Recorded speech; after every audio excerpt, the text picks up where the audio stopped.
Alright, so summer's here, and you know, I'm a big person that goes to the farmer's market and tries to promote that, and right now they're starting to get tomatoes in. And thanks to things like Food Network and stuff like that, people are demanding more of a variety of things, and that's good. So instead of just a standard red tomato, now we have all these heirloom varieties. Everybody always wonders what those are, and those are just these older versions of tomatoes that still exist but aren't really mass produced anymore. And so we get all these nice varieties. We have like some yellows and some reds and some that are kind of rainbow like this. So anyway, those are available instead of just a standard, and they taste, I mean, they still taste like a tomato. They taste a little bit different, but you know, they look pretty. So today we're taking some of these and we're gonna stuff them and make kind of a nice little light summer entree that's also vegetarian. So if you have any meat-free people in the house, they can eat it, okay? So first thing I'm gonna do is we're gonna bake these upright so they don't fall over. Just take the smallest sliver that you possibly can off the bottom of it, and that way they'll stand up when you cook them, okay? We'll do these three. And some of these are a little bit oddly shaped, so you gotta be a little creative how you cut them so they stand up and still look like a tomato, okay? So then I'm just gonna cut the top right off, okay, these guys. I feel like this one's kind of weird, so we'll kind of just have to cut around that one like that, but it's no big deal. And save the tops, because we're going to use them for decoration. Okay? Alright. And then I just kind of go around about maybe a quarter of an inch in from the outside, just to kind of loosen up all the membranes. And then I got a little spoon, and just try not to break the side of the tomato. If you do, I mean, it's not the end of the world, you can still use it, but it'll just tend to crack when you cook it. So just try to scrape out the inside without breaking the side of the tomato. Okay. So there's a nice little cavity there, okay? And we're saving the inside of it because we're actually going to mix some other stuff with it and restuff that.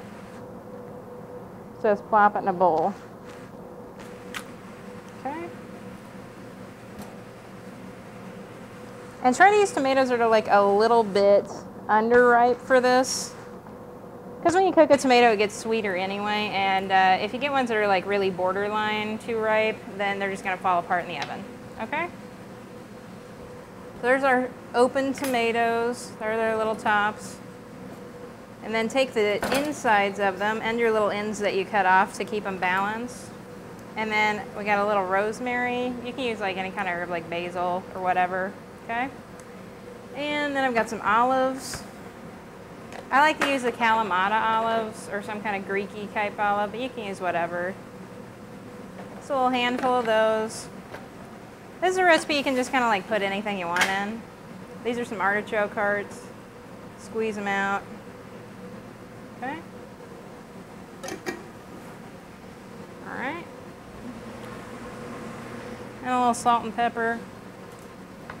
And we're pretty much just chopping all this stuff up together, and that's it.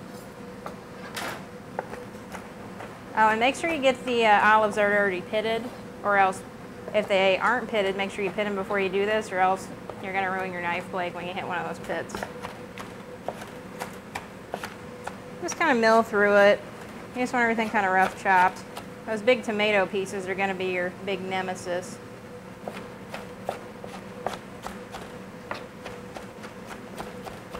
And what that salt is on there for, I mean, it's going to season things, but its real purpose is to start kind of bringing the juice out of all these vegetables. Because what we're going to do is toss all this with some croutons and then stuff the tomatoes.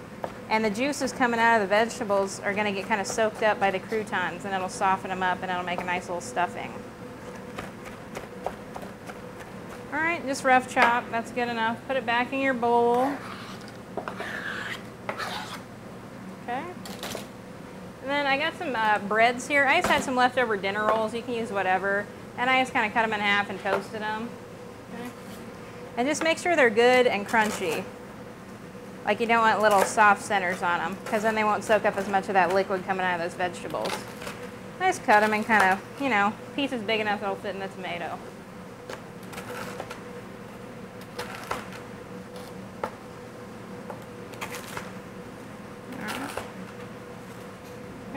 Toss these in our mix here.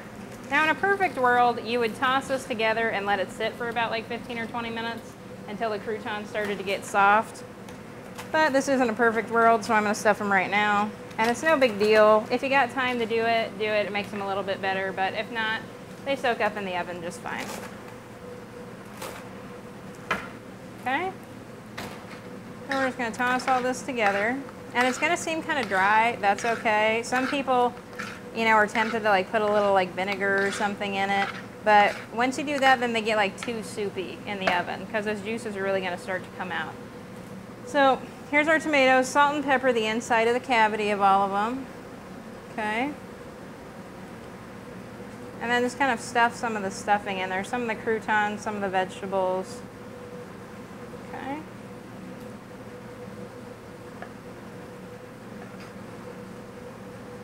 These look real cute, like if you have people over for dinner or something, you know. They're a cute little thing. They'd be a good little appetizer too if you just give somebody one of them on a plate.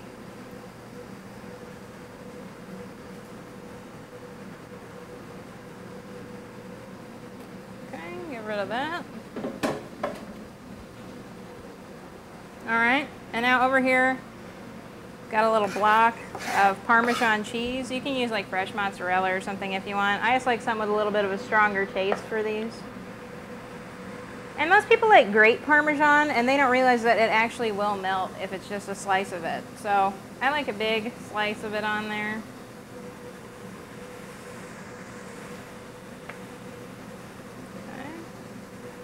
One more little one on this guy. And these are going to go into the oven for about like 20 minutes or so. And then we put the tops right on the pan with it. And then when they come out, we're going to put the tops back on when we serve it. Okay, so I'm just going to pop those in the oven about like 400 degrees for about 20 minutes. All right, so I just pulled our tomatoes out of the oven. And they look a little bit delicious and beautiful, I have to say. So. See, this one right here is what I was talking about. If you use ones that are a little bit too ripe, they will kind of tend to crack on the side. That's okay, they still taste good. They just don't look quite as nice. But these two turned out gorgeous. So I'm just going to take them, put them on a little plate. And see how that Parmesan melts like that? Like, people don't realize that because they just always see it grated up already. But it's good, even just to put like on a sandwich, a big slice of Parmesan. Okay. And then I take our little tops. Put them back on. Okay, very cute. Just drizzle a little olive oil around them. Okay, garnish it. Got a little basil right here. And there are stuffed heirloom tomatoes.